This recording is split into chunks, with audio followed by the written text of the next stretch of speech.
Hello everyone, welcome back to Let's Read. Today we are reading Mass Effect Revelation, Chapter 5.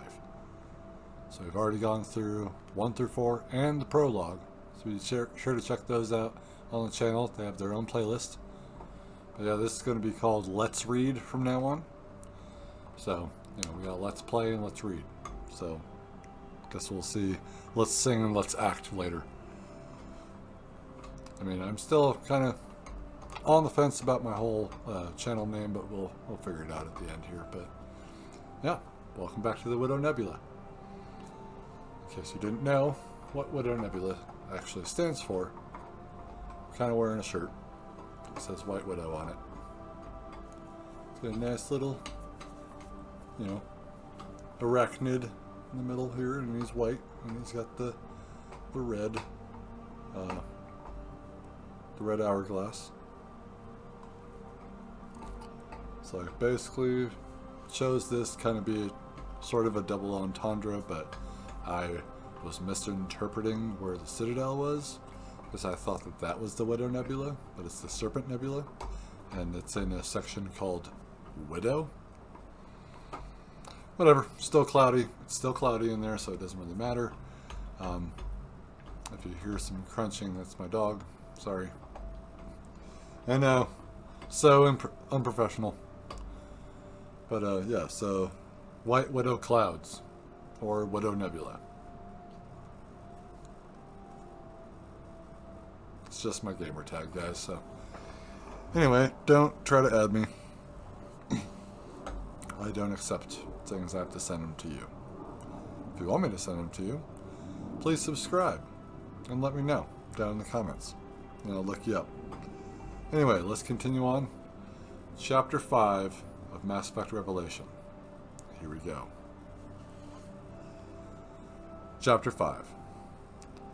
Within a decade of its discovery by Batarian surveyors, Kamala had become one of the most important planets in the Skyllian Verge. Unlike most colony worlds, where initial populations were small and settlers tended to congregate around a single major city, Kamala boasted two distinct metropolitan regions of over 1 million people each: Ujan, the capital, and the slightly larger Hatre, location of the world's primary spaceports. The two cities were nearly 500 kilometers apart, built on opposite sides of a wide, inhospitable desert. The source of Kamala's rapid growth, for below the thin layer of orange sand, the hard red rock underneath were some of the largest deposits of element zero in the Verge. The rich deposits of Ezo, the galaxy's most valuable fuel source, drove Kamala's economy, drawing in colonists eager to seek their fortunes working at the hundreds of mining and refinery operations scattered across the empty desert. The majority of the world's population were Batarians, and only they enjoyed the full privileges of true citizenship under local law. But like any colony world with a prosperous economy, there was always a steady influx of visitors and immigrants from every recognized species across Citadel space. Kamala was easily the wealthiest of the Batarian colony worlds, and Adan Haddah was one of the wealthiest Batarians on Kamala. He was quite likely among the 10 richest individuals in the entire Skyllian Verge, and he wasn't afraid to show it. Normally he wore the latest in cutting-edge fashions, Asari-designed ensembles made with the finest materials, imported from Thessia itself. His preference ran to the opulent and extravagant, flowing black robes, highlighted with splashes of red to bring out the hues of his skin. But for the meeting tonight, he had donned a simple brown suit covered by a drab gray overcoat. For someone as infamously ostentatious as Adan Haddah, his plain garb was an almost impenetrable disguise. Typically, Adan would be enjoying a soothing nightcap at this hour sipping the finest of Hanar liquors in the den of his mansion in Ujan. But this night was positively atypical. Instead of relaxing in comfort and luxury, he was stuck sitting on a hard chair in a dingy warehouse in the desert outside Hatra, waiting for the Verge's most infamous bounty hunter to arrive. Hadan didn't like waiting. He wasn't waiting alone. At least a dozen other men, all members of the Blue Suns mercenary gang, were milling about the warehouse. 6 of them were Batarian, 2 were Turian, and the rest were human. Hadan didn't like humans, either. Like his own species, they were bipedal. Similar in height, the humans were thicker in the torso, arms, and legs. They had short, stubby necks and square, blackish eyes. And like all binocular species, their faces seemed lacking in character and intelligence. Instead of nostril slits, they had an odd jutting protuberance for a nose. Even their mouths were strange. Their lips so full and puffy it was a wonder they didn't slur their speech. He actually thought they closely resembled the Asari, another race Hadan didn't like. But he wasn't one to let personal prejudice get in the way of business. There were several other so-called private security organizations for hire in the Skillian Verge, and most of them charged a lot less than the Blue Suns. But the Suns had developed a reputation for being both discreet and ruthlessly efficient. Hadan had used them several times in the past when unconventional business opportunities had presented themselves, so he knew from personal experience that their reputation was well earned. He wasn't about to trust a mission as important as this one to someone else simply because the Suns had recently started taking on humans, even though it had been a human member of the group who had screwed up on Elysium. Normally, Hadan would never meet directly with the mercenaries he employed. He preferred to work through agents and go-betweens to keep his identity hidden, and also to avoid dealing with those who were socially beneath him. But the man he was hiring tonight had insisted on meeting him in person. Hadan had no intention of bringing a bounty hunter into his home, or of meeting with him alone. So he donned the nondescript clothes, left his mansion, and traveled hundreds of kilometers by private plane to the outskirts of Ujan's twin city on the other side of the desert. Now he was spending the night in a cold, dusty warehouse filled with soldiers for hire, sitting in a chair that was causing his back to ache and his legs to go numb. And the bounty hunter was over an hour late. But it wasn't as if he could change his mind. He was in too deep. The Blue Suns in the warehouse knew his identity. Now he'd have to keep them around as his personal bodyguards until the job was finished. It was the only way to make sure they didn't reveal his identity to the rest of the Blue Suns crew. What happened at Sidon was going to draw attention, and Hadan couldn't take the risk of someone exposing his involvement. He also needed to make sure there were no loose ends that could link him to the attack, which was why he had agreed to this meeting. "He's here." John jumped slightly at the voice. One of the Blue Suns, a fellow Batarian, had crept up silently behind him and was now standing close enough to whisper in his ear. "Bring him in," he replied, quickly regaining his composure. The merc nodded and left the room as his employer stood up, grateful to be out of the uncomfortable chair. A moment later, the guest of honor finally appeared.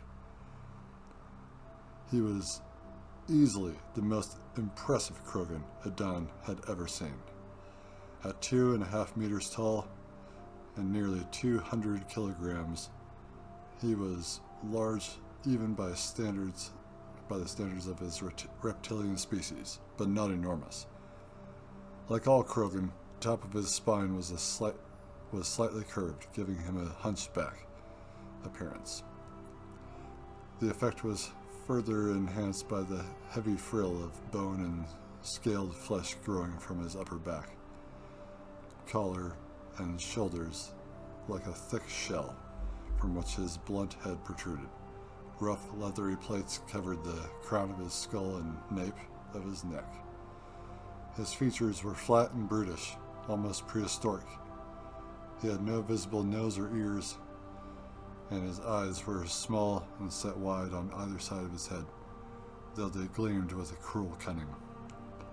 The Krogan could live for several centuries, his or her complexion growing duller and darker with age. This one's skin was all mottled browns and tans, with almost no remaining trace of the pale yellow and green markings common to younger members of the species. A labyrinth of discolored welts and scars crisscrossed his face and throat, ancient battle wounds forming a disfiguring pattern, as if all his veins were on the verge of bursting through the surface of his skin. He wore light body armor, but he carried no weapons. Those would have been removed at the door, as per Adon's previous orders. Despite being unarmed, he still radiated an aura of menace and destruction. The Krogan walked with an odd, lumbering grace, a force of nature rolling across the floor of the warehouse, merciless and unstoppable. 4 blue suns escorted him in, 2 marching on either side. They were there to intimidate the bounty hunter and dissuade him from any aggressive responses if the negotiations went poorly. But it was clear that they were the ones who felt intimidated. Their tension was obvious in every step. They moved as if they were standing on the edge of a volcano about to erupt. One of them, a young human with a blue sun tattoo covering his left eye, kept reaching down to the pistol at his side as if trying to draw courage from the mere act of touching it. Adon would have found their discomfort amusing if he hadn't been relying on them for protection. The Batarian decided he would do everything in his power to make sure this meeting went smoothly. As the Krogan approached, his lips pulled back in a snarl, exposing his serrated teeth. Or maybe it was a smile. He stopped a few steps away, still flanked on either side by the 4 mercenaries. "My name is Scar," he growled, his voice so deep it sent trembling vibrations across the floor. "I am Adon Haddah," the Batarian replied, giving a slight tilt of his head to the left, a gesture of admiration and respect among his species. Scar tilted his own head in response, but he leaned to the right, a greeting usually directed at inferiors. Adon bristled involuntarily. Either Scar was insulting him, or the Krogan didn't understand the significance of the gesture. He chose to proceed as if it was the latter explanation, though from what he knew of Scar, there was a good chance it was the former. "I don't normally agree to meeting with the people I hire," he explained, "but in your case, I chose to make an exception. Based on your reputation, your skills are worth bending the rules for." Scar dismissed the compliment with a derisive snort. "Based on your reputation, I thought you'd be better dressed. You sure you can afford me?" There were some shocked murmurs from the other Batarians in the room, casting aspirations on the monetary worth of a social better was a grave insult among their culture. Again, Adon wondered if Scar had done this on purpose. Fortunately, he was used to dealing with the less cultured species of the galaxy, and he wasn't hiring Scar because of his renowned etiquette. "Rest assured, I have sufficient funds to pay you," he replied, his voice calm and even. "It is a simple job." "Does this have anything to do with the Sidon base?"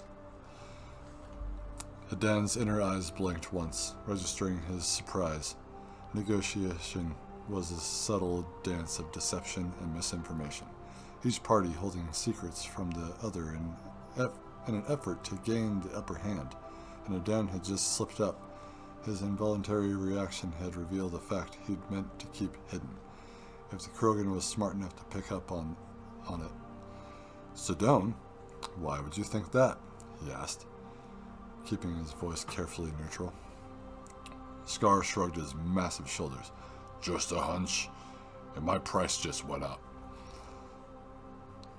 Your involvement only requires you to find and eliminate your target, Adan countered. His voice gave nothing away, but inside he was silently cursing himself for losing the first round of bargaining. Target? Just one? Just one. A female human. The Krogan turned his head from side to side, scanning the dozen or so blue sun mercs scattered about the warehouse. You've got a lot of men here. Why don't you make them do your dirty work? Adan hesitated. He preferred to ask the questions. He didn't like answering them. He was wary of making another mistake in their negotiation. But even his reluctance gave away more than he intended. Scar barked out a laugh. Ha ha! These hrack whores screwed it up, didn't they? Every merc in the warehouse tensed up at his words, confirming them as fact. Not that it mattered. Somehow Adan knew Scar would see through any false denials, so he simply nodded, conceding another point to his opponent. What happened? The Krogan wanted to know. I hired the Blue Suns to find her and bring her in for interrogation. Adan admitted. One of them spotted her on Elysium. They found him several hours later, crawling around a side street looking for his teeth. That's what happens when you're too cheap to hire a real professional. One insult too many. The man with the tattoo whipped his pistol out and slammed the butt of it against the side of the Krogan's skull. The force of the blow rocked Scar's head to the side, but it did not knock him off his feet.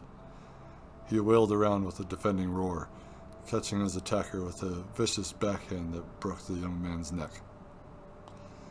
The other three mercs fell on Scar before their comrade's body hit the ground, their combined weight dragging the big alien to the floor. Before the meeting, Adan had given them strict orders not to kill Scar unless absolutely necessary. He needed him to track down the missing woman. So instead of shooting the bounty hunter, all three were piled on top of him, pinning him to the ground as they tried to pistol whip him into unconsciousness. Unfortunately, nobody had told Scar he couldn't kill them.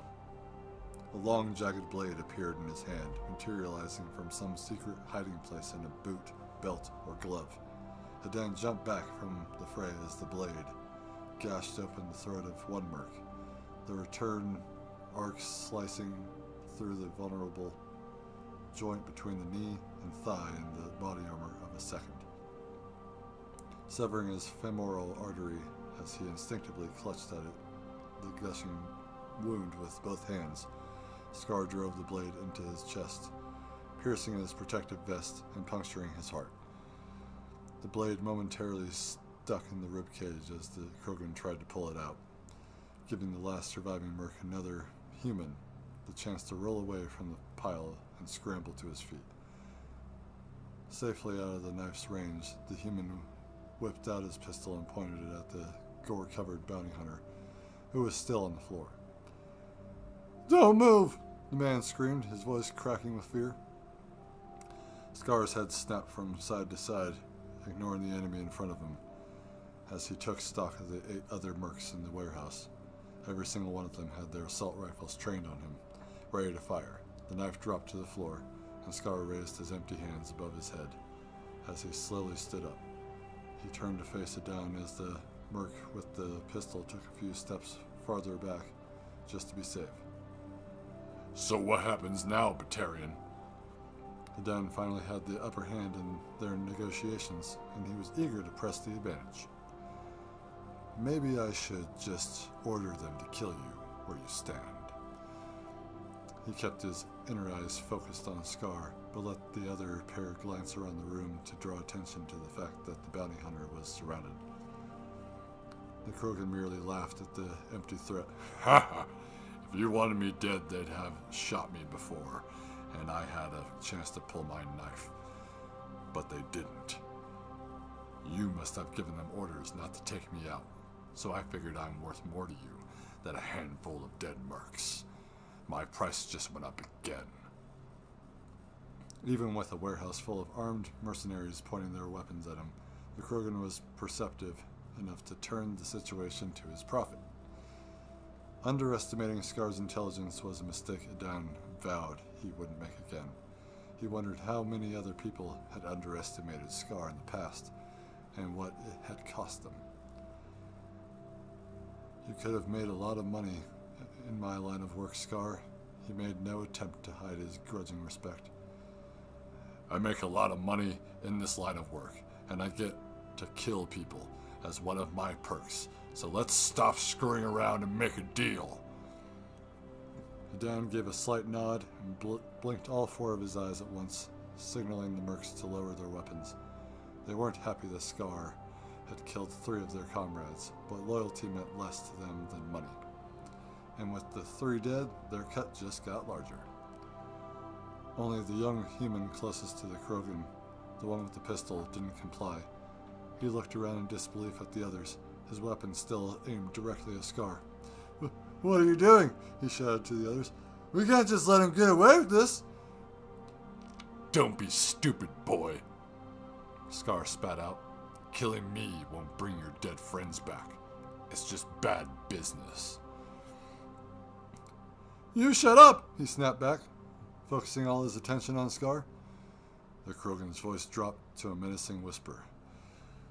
"Think hard about your next move, human. Nobody else is going to step in. It's just you and me." The merc was trembling now, but he managed to keep the pistol aimed at his target. Scar didn't seem concerned. "You've got to the count of 3 to drop that gun." "Or what?" the merc screamed. "You make one move and you're dead." 1. Adan noticed the Krogan was suddenly surrounded by a faint aura, barely visible even with the benefit of 2 pairs of eyes. There was a subtle waver around the bounty hunter, as if the light in the room were being ever so slightly distorted as it passed through the surrounding air. Scar was a biotic.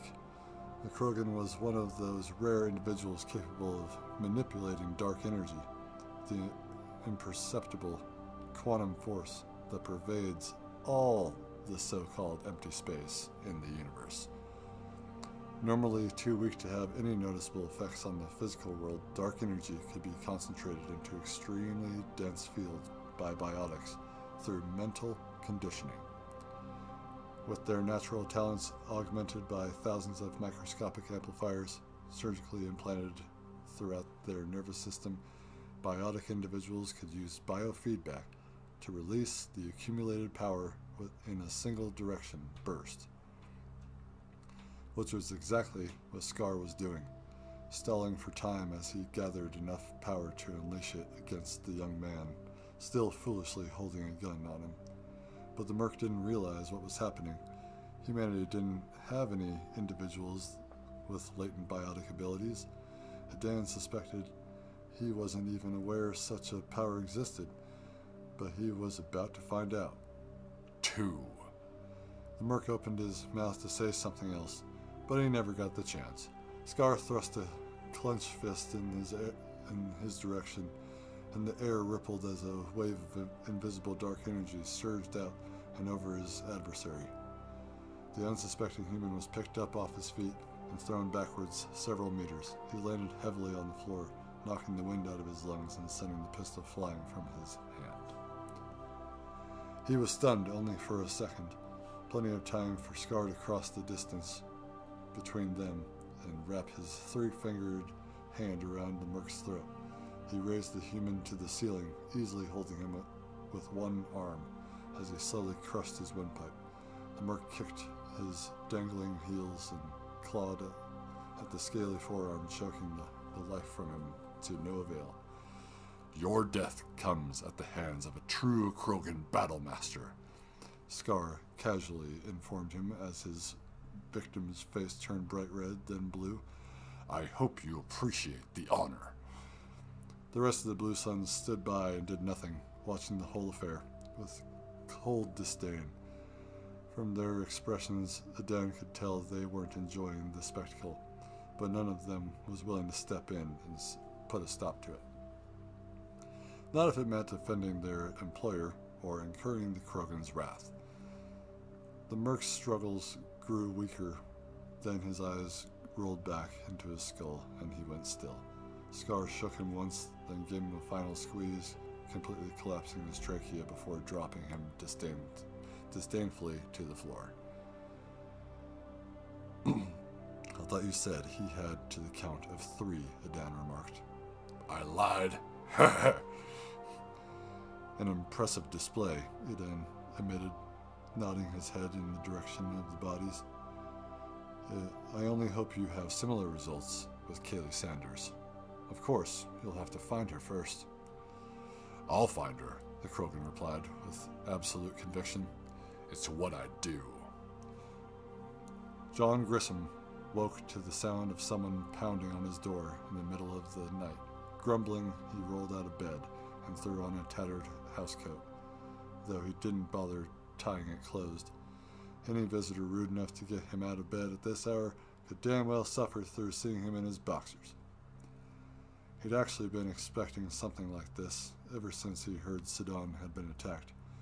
Either someone from Alliance Brass showing up to try and convince him to make some kind of public appearance or official statement, or some reporter looking to get the reaction of one of humanity's most recognizable icons.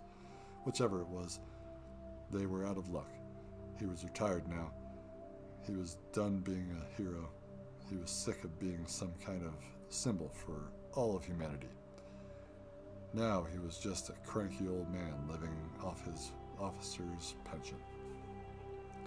He flicked on a light in the hall and winced at the brightness, still trying to shake off the last vestiges of groggy sleep. He plodded his way slowly from the bedroom, tucked away in the back of his small, single-story dwelling, toward the front door. The pounding continued, growing more insistent and frantic. "God damn it, I'm coming!" he shouted. But he didn't bother to pick up his pace. At least the noise wouldn't wake the neighbors. There weren't any. Not close enough to hear, anyway. As far as he was concerned, that was the main selling feature of the house. Elysium had seemed like a good place to retire. The colony was far enough away from Earth and the other major settlements to dissuade people from making the trip out of simple curiosity. And with a population of several million, Elysium was large enough for him to just disappear among the masses. Not to mention it was safe, stable, and secure. He could have found somewhere even more remote, but on a less established colony, he'd run the risk of being looked at as some type of savior or de facto leader whenever something went wrong. It wasn't perfect, though when he'd first arrived on Elysium 5 years ago, local politicians had pestered him constantly, either wanting him to run on their party's behalf or looking for an endorsement of their own candidacy. Grissom chose to remain completely fair and unbiased. He told every single one of them to go to hell. After the first year, people stopped bothering him. Every 6 months or so, he'd still get a short video message from the Alliance encouraging him to come back and help serve humanity. He was only in his 50s. Too young to sit around and do nothing, they'd say. He never bothered to reply. Grissom figured he'd already done plenty to serve humanity. His military career had always come first. It had cost him his family, but that was just the beginning. There was the 5-year media circus that had followed his pioneering journey through the Karen Relay. Thousands upon thousands of interviews. Things only got worse after his efforts during the First Contact War. More interviews, public appearances, private conferences with admirals, generals, and politicians, official diplomatic ceremonies to meet with representatives of every freaky mutant species of alien that Alliance ran into. Now he was done. Let someone else take the banner and run with it. He just wanted to be left the hell alone. And then some jackasses had to go and attack an Alliance base on Elysium's doorstep. Galactically speaking, it was inevitable someone would figure this was a good enough excuse to resume bothering him again. But did they have to do it in the middle of the goddamn night? He was at the door, and the pounding hadn't let up at all. If anything, it had gotten more urgent and intense. The longer he took as he unlocked the door, Grissom decided he would tell the visitor to piss off if they were from the Alliance. If it was a reporter, he'd punch him or her right in the mouth. Censor that. The terrified young woman stood at the door, shaking in the cold darkness. She was covered in so much blood it took him a second to recognize her. Kaylee? I'm in trouble, she said in a quavering voice. I need your help, Dad.